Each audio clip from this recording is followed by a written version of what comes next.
दूसरा चैप्टर जिसका नाम है बहुपद, इंग्लिश में कहते हैं पॉलिनोमियल्स। चलिए दूसरा चैप्टर है, जैसे हम लोग पहला चैप्टर पढ़े हैं उसी तरह से दूसरा चैप्टर भी पढ़ेंगे। तो क्या है पॉलिनोमियल्स। पॉलिनोमियल्स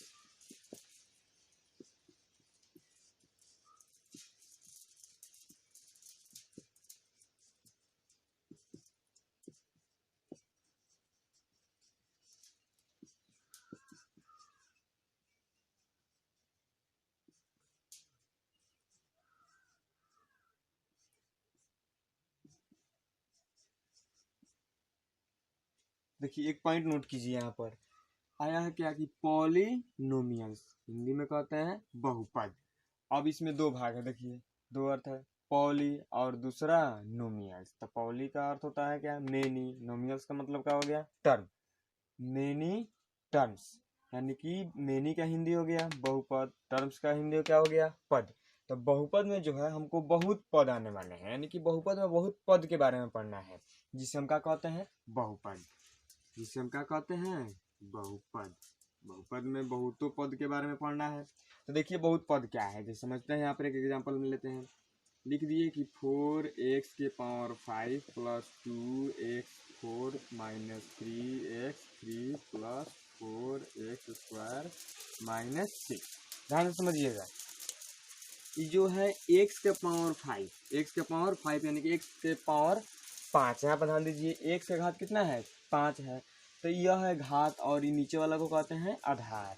अब देखिए कि अगर मैथ में x रहे चाहे y रहे चाहे z रहे, अधिकतर क्या रहता है कि x y और z, तो इसको हम कहते हैं चर। क्या कहते हैं चर, इसको हम कहते हैं चर। अब एक बात और समझिए कि अगर कहीं a रहे b रहे c रहे तो उसको क्या कहेंगे, उसको भी चर ही कहते हैं। ABCD के जितने भी अक्षर होते हैं यानी कि A से लेकर Z तक सभी को अगर मैथ में आएगा तो क्या कहेंगे चर कहेंगे। अब देखिए इसके साथ अगर जो संख्या रहेगा, देखिए इसके साथ जो संख्या रहेगा इस संख्याओं को हम क्या कहते हैं अचर।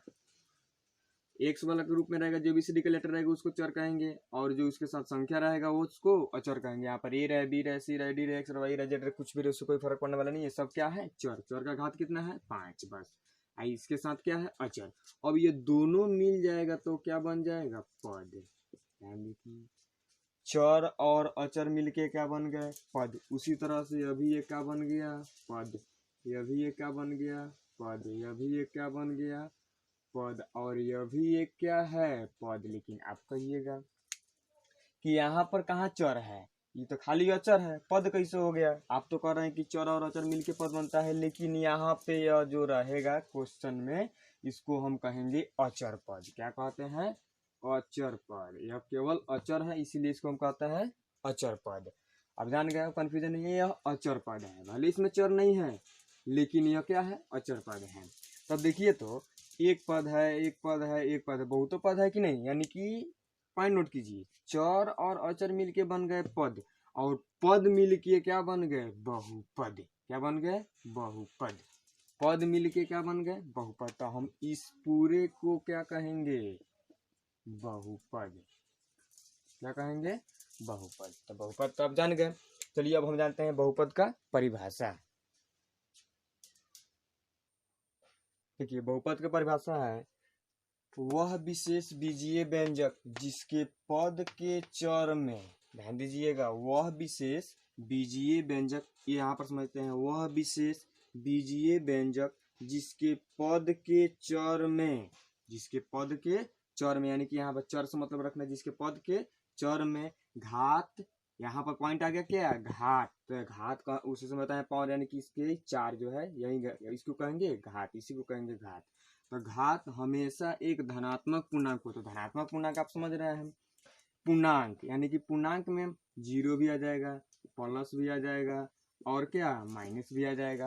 लेकिन यहाँ पर क्या कह रहा है कि एक धनात्मक पूर्णांक, तो केवल हमको प्लस वाला से मतलब रखना है। यह भी पूर्णांक तीनों पूर्णांक है, जीरो भी है एक भी है -1 भी है +1 भी है, लेकिन हमको क्या करना है कि धनात्मक पूर्णांक इससे मतलब रखना है।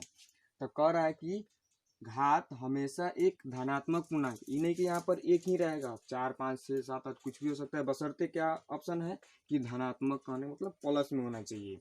हमेशा एक धनात्मक पूर्णांक हो तो उसे बहुपद कहते हैं। आप देखिए बहुपद को बस आप अपने समझ लीजिए कि वह विशेष बीजीय व्यंजक जिसके पद के चर में घात हमेशा एक धनात्मक पूर्णांक हो तो उसे क्या कहेंगे, बहुपद कहेंगे। धनात्मक कहने का मतलब प्लस में, हमेशा प्लस में होना चाहिए, घात कहीं भी माइनस नहीं होना चाहिए। अगर माइनस होगा तो वो बहुपद नहीं होगा।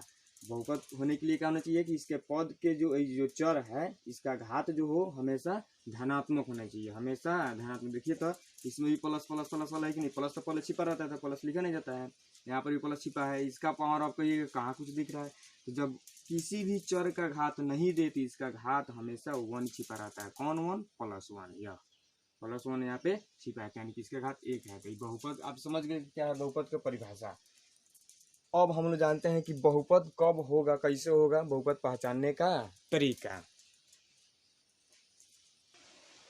देखिए बहुपद पहचानने का तरीका, तो आप क्या कीजिएगा, इसको पहले कॉपी में नोट कर लीजिएगा, क्योंकि हर एक पॉइंट का एग्जाम्पल हम इसके बाद जस्ट समझाएंगे। तो जब आप कॉपी में नोट कर लीजिएगा तो इसका एग्जाम्पल जब हम आपको समझाएंगे तो आपको अच्छी तरह से समझ में आएगी। देखिए क्या है, पहला हम लोग पहले जान लेते हैं, इसके बाद इसका एग्जाम्पल पूरे देख के हम लोग जानेंगे बारी बारी से। देखिए कह रहा है कि बहुपद में केवल चर से मतलब रखना है। जब आपको बहुपद पहचाननी होगी जी कौन बहुपद है और कौन नहीं है, तो इसके लिए आपको क्या करना है, केवल चर से मतलब रखना है। किससे मतलब रखना है? चर से। अब ध्यान दीजिए दूसरा पॉइंट है कि बहुपद का घात धनात्मक पूर्णांक होना चाहिए। बहुपद पहचानने के लिए बहुपद का पूर्णांक क्या होना चाहिए? धनात्मक पूर्णांक होना चाहिए। इसका जो घात रहेगा वो क्या होगा? धनात्मक पूर्णांक होगा। अब देखिए तीसरा पॉइंट है कि चर का घात ऋणात्मक पूर्णांक नहीं होना चाहिए। अगर चर के घात में माइनस आ जाए, उसी समय बताया गया है, चर के घात में अगर माइनस आ जाए तो वह बहुपद नहीं होगा। चौथा पॉइंट है कि चर का घात भिन्नात्मक नहीं होना चाहिए। देखिए पॉइंट क्या है, चर का घात ऋणात्मक भी नहीं होना चाहिए और चर का घात भिन्नात्मक, यानी कि एक्स वाई कहने का मतलब कि x बटा वाई 5/4 4/6 कुछ भी बाटा के रूप में अगर है तो भी वह बहुपद नहीं होगा। क्या चर का घात अगर बाटा में रहे तो बहुपद नहीं होगा। पांचवा पॉइंट है कि देखिए चर जो है, चर एक्स वाई चाहे कुछ भी रहेगा, चर जो है किसमें नहीं होना चाहिए? रूट में नहीं होना चाहिए। रूट अंदर यानी कि रूट में चर नहीं होना चाहिए। अगर रूट में चर रहेगा तो वह बहुपद नहीं होगा। लेकिन अगर अचर रूट में है और चर ऐसे ही खाली है तो वह बहुपद हो जाएगा। एग्जाम्पल में सबको समझाया जाएगा। सातवां पॉइंट है कि देखिए अगर चर बाटा के नीचे आ जाए, देखिए होगा क्या कि अगर चर का जो घात रहेगा बाटा के नीचे आ जाए और वह किस में रहे? प्लस में रहे, धनात्मक रहे, जिससे सिंपल रहता है, तो तब वह बहुपद नहीं होगा। लेकिन अगर चर का घात बाटा के नीचे आए, आठवां पॉइंट, चर का घात बाटा के नीचे अगर आए लेकिन वह क्या है? ऋणात्मक, तो वह हो जाएगा बहुपद। कैसे होगा इसके बाद हम लोग समझते हैं। आप पहले कॉपी में नोट कर लीजिए, इसके बाद बारी बारी से हम समझा रहे हैं।